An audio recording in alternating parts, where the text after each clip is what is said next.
Nah, kalau di Islam ada ajarannya nggak? Kalau gue ngerasa gue growing up dari dulu tuh gue nggak ada masalah untuk mencari pengetahuan. Gue nggak tahu kenapa ini the way. Mungkin ya kalau gue, karena dari dulu gue suka main game. Dan dari main game itu selalu dilatih untuk kalau ada masalah ya cari solusinya. Mau puzzle, mau RPG dan lain-lain. Somehow itu behavior ke-translate ke kehidupan realitanya. Terus gue jadi nggak ada I don't have any problem buat cari pengetahuan. Tapi ternyata ada beberapa orang tuh punya masalah itu. Mereka mau pintar tapi tanda kutip belum bisa karena belum kebangun habitnya gitu.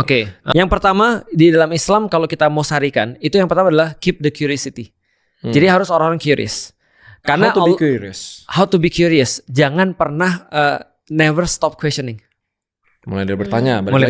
Kan? Nah makanya ketika di dalam Al-Quran musuh keimanan ada dua. Aku benar cerita belum sih? Musuh keimanan ada dua. Belum, satu adalah satu adalah arrogance, yang kedua ignorance. Aku pernah cerita ya. Kalau belum pernah ya, berarti aku kasih tahu ya.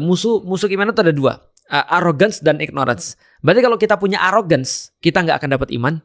Ignorance nggak akan dapat iman. Arrogance bahasa lawannya adalah humble. Sedangkan ignorance bahasa lawannya adalah curious. Nah berarti curiosity dan humble itu akan menghasilkan iman.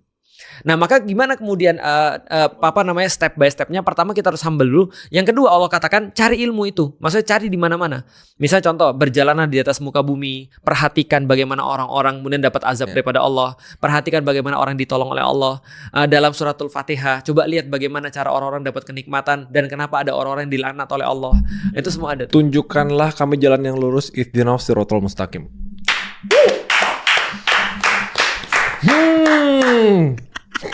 Hebat. Gak connect maksudnya.